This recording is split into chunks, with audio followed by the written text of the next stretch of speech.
Collation is a service organized for a newly preferred Archdeacon in a diocese. My name is Ajibade Teniola, and I will be showing you highlights from the just concluded collation service of the Archdeacons in the Diocese of Lagos Mainland Anglican Communion.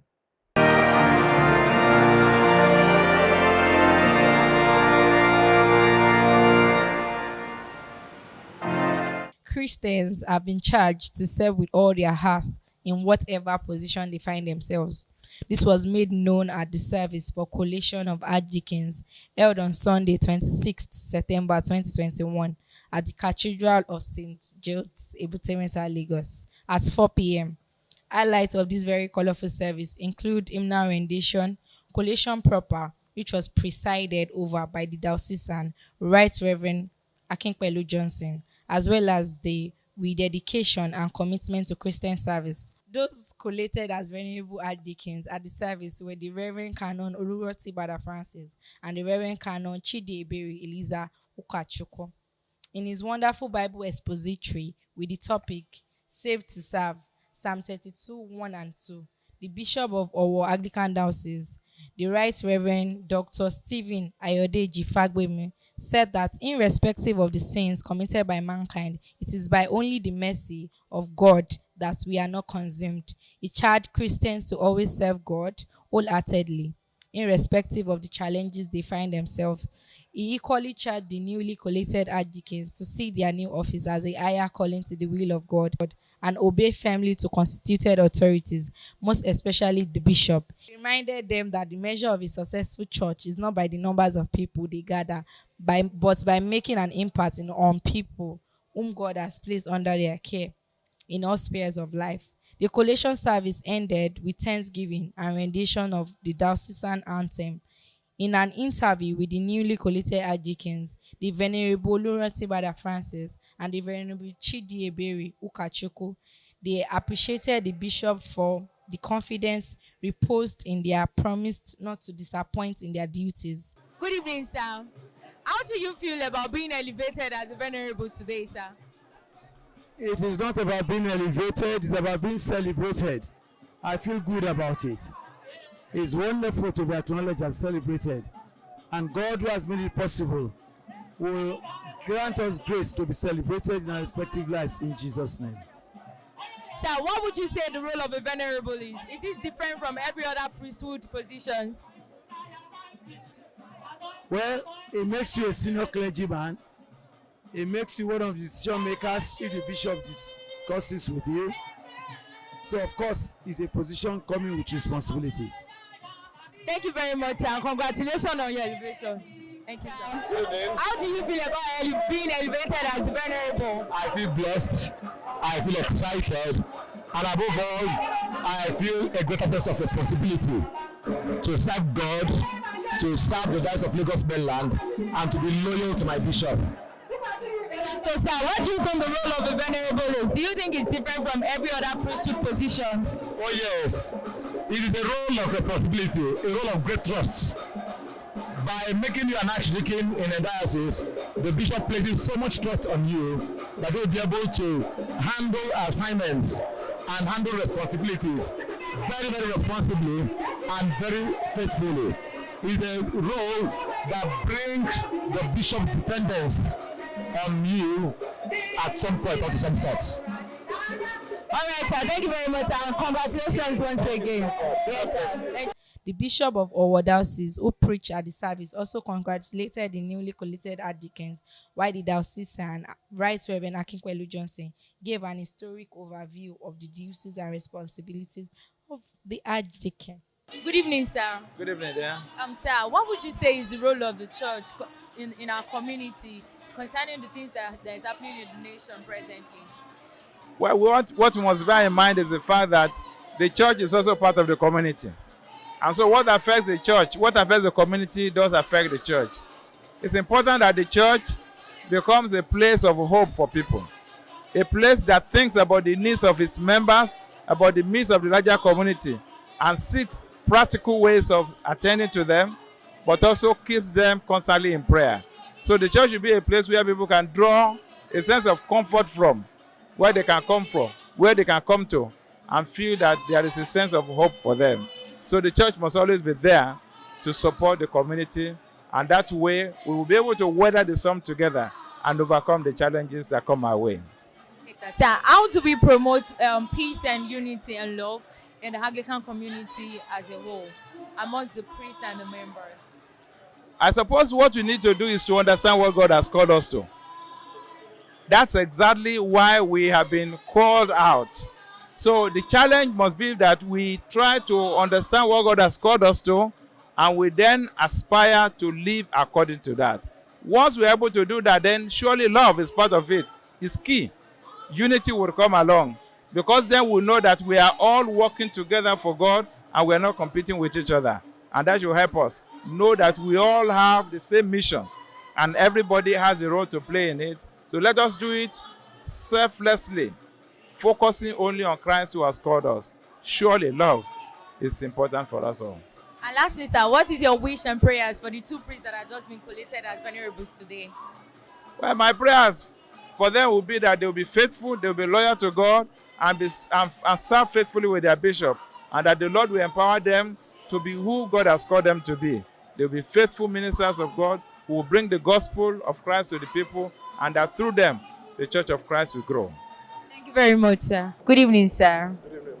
So, sir, we want to ask, is there something special about this year, seeing that this is your first performance so far since you became Bishop of the Diocese of Lagos, Maryland? Well, thank you very much. It's the first preferment of two archdeacons who I suppose are well deserving of it. And usually it's when you make preferments of archdeacons, it's supposed to be for the administrative positions. Over the years, over several decades, that emphasis has changed and people have seen it more as promotion. Hence, you find so many archdeacons who are not in charge of, who are not administrators. But that wasn't the original intention. The original intention of archdeacons was for them to oversee some geographical area like archdeaconries on behalf and in conjunction with the bishop. When it became something that everybody, or not everybody, well, it was now given as a term of promotion.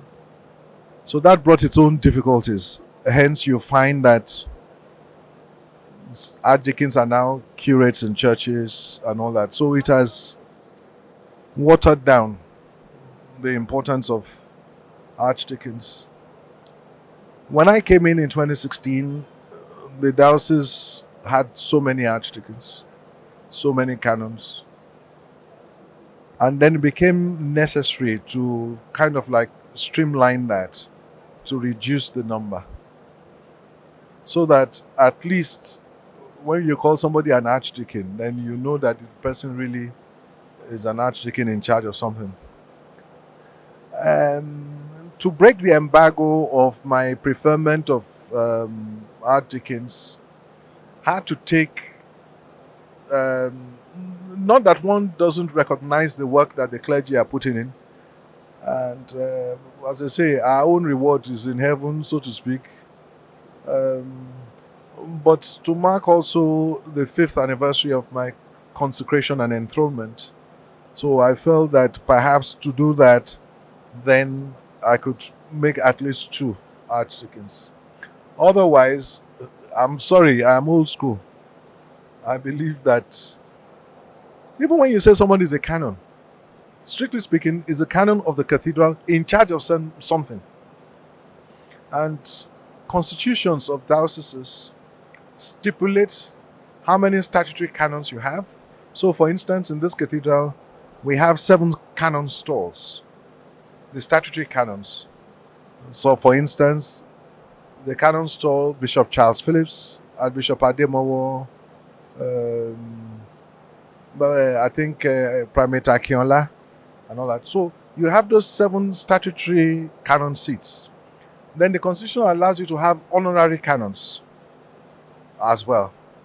So the number of canons in the diocese is um, is guided by the constitution. So ordinarily, you shouldn't even exceed those, except you amend your constitution to have more canons. But when you say somebody is a canon of what? I'm old school, as I keep saying. So, for instance, if I want somebody to be a canon, so I can say, yeah, the canon of history in the cathedral. So anything concerning, it doesn't matter if you're not even in the cathedral day to day. You can be in your parish. But anything history, education, in charge of education, because the cathedral is supposed to be much more than a parish church that we have in Nigeria. A cathedral in a city is the heartbeat of the city. All over the world. It's just, in Nigeria, it means it's a different thing. So I hope that one day we get back to what it really is. I remember that one day we went to visit a friend of mine in the UK, and he introduced three of us as archdeacons to a priest.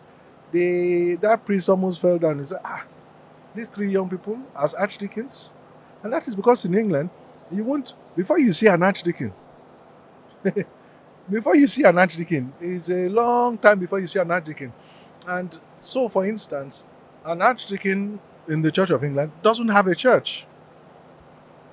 The area an archdeacon in England will control is larger than the size of this diocese. He doesn't have a church.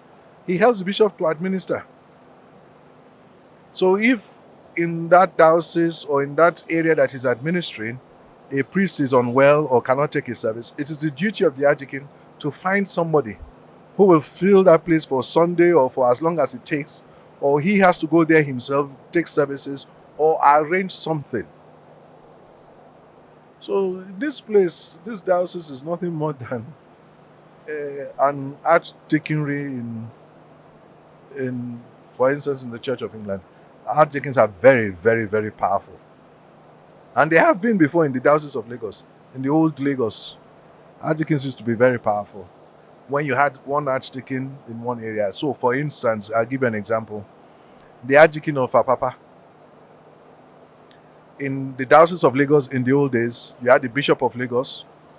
Then you had the Provost of the Cathedral, who is the first among the archdeacons, but his own concerns is the cathedral. Then you had the Archdeacon of Lagos. Very, very important seat.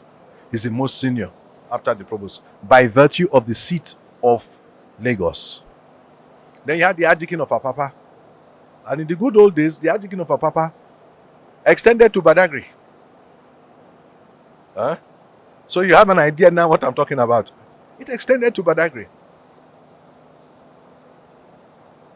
But nowadays, it's a different thing. So perhaps in trying to streamline it, because when you prefer somebody an archdeacon, you are going to increase salaries, so there's the economic cost and stuff. But then also, in administering a diocese, you want more foot soldiers than you have generals. There shouldn't be more generals in the army because nobody is going to fight. You need more reverends.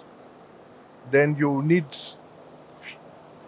a few canons what the constitution provides. Then you need archdeaconries, archdeacons in the archdeaconries. So that when you have your administrative setup, it will be like a triangle. As you are going up, those at the top are fewer than those on the bottom. That's what it is.